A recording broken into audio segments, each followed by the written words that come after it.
Hello! Welcome back to Sansan and Chichi channel. So, today, gagawa na naman tayo ng baked goods na naman. Nasa ano kasi ako parang, bread making zone. Kaya, gagawa ko today ng coffee buns. So, yun yung mga, binibenta sa coffee roti, tsaka sa Singapore ba yun? Basta yung mga malalaki siyang buns na gano'n na may butter sa loob or kung ano mang filling. So, subukan natin gumawa. Let's go!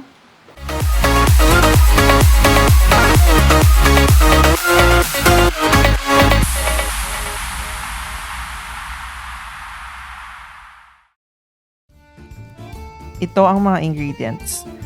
Milk, water, butter, cake flour, sugar, all-purpose flour, powdered sugar, instant yeast, salt, egg, at instant coffee.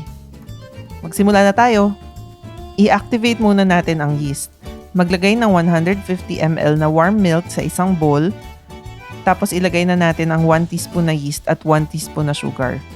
Ihalo at iset aside for 5 minutes or hanggang mag-foam na ang ating yeast mixture. Next, ipagsama na natin ang 250 grams na all-purpose flour, 1 tablespoon sugar, yeast mixture, isang beaten egg, at 1/2 teaspoon salt sa isang bowl. Haluin lang hanggang combined. Gumamit din pala ako ng mixer na may dough hook para hindi na ako masyadong mag-knead. Pero pwede rin namang mano-mano. Pag combined na ang dough, ilagay na natin ang 30 grams na unsalted butter. I-mix natin to hanggang maging elastic. Tatapusin ko na lang by hand ang kneading kasi ayoko mapagod ang mixer ko. Medyo malagkit pala tong dough na to kaya kailangan lang ng tuloy-tuloy na pagmamasa hanggang flexible na siya at nasa-stretch na ng parang ganito, yung tinatawag na window pane. I-roll natin siya into a ball at i-proof until mag-double in size.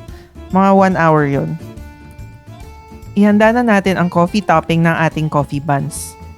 Maghalo tayo ng 1 teaspoon instant coffee at 1 teaspoon na hot water at iset aside. Sa ating mixer, maglalagay lang tayo ng 50 grams na softened unsalted butter, tapos idagdag na natin ang 50 grams na powdered sugar. Dahan-dahan lang pala ang paglagay ng sugar para hindi siya tumalsik.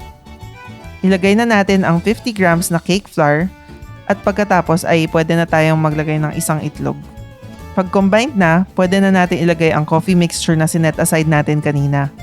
I-mix lang natin ito until combined. Kailangan natin i-pipe ito sa taas ng coffee buns right before i-bake, kaya ilalagay natin ang mixture sa isang piping bag.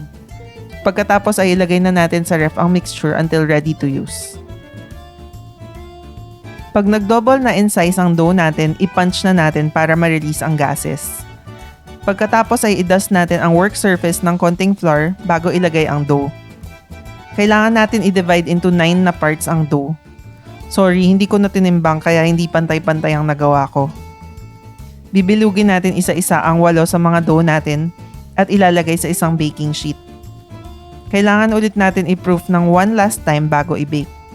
Yung pang 9 pala na bilog na dough, i-divide natin into 8 equal parts.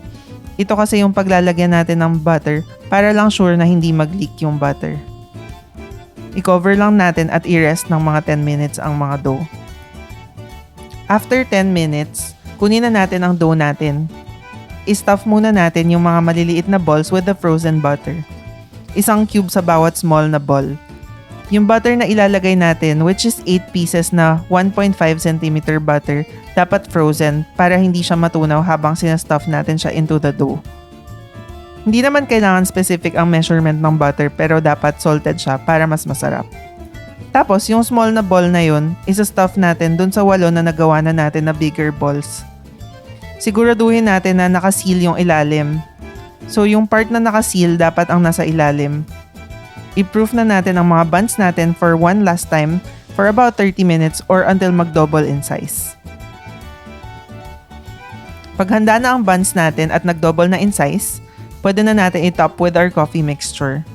With a piping bag, i-pipe natin ang mixture ng pabilog at paikot sa taas. Kailangan lang natin na half ng buns ang malagyan kasi matutunaw din naman ang mixture at i-coat niya ang buong bun. Pag nalagyan na lahat ng toppings, i-bake na natin sa 350 degree oven ang mga buns for 15 minutes. Ayan, ready na ang ating coffee buns. Medyo naparami lang yata ang lagay ng mixture ko sa taas pero mukha namang maganda ang kinalabasan nila. Try na natin. Ito na sila. Try natin kung masarap. Bango eh. Cut natin. Ooh. Crunchy ba dapat? Ayan, so nilagyan natin siyang butter sa loob.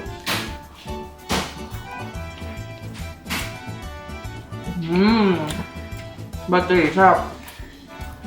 Lambot ng bread. Try nyo rin. Sarap siya.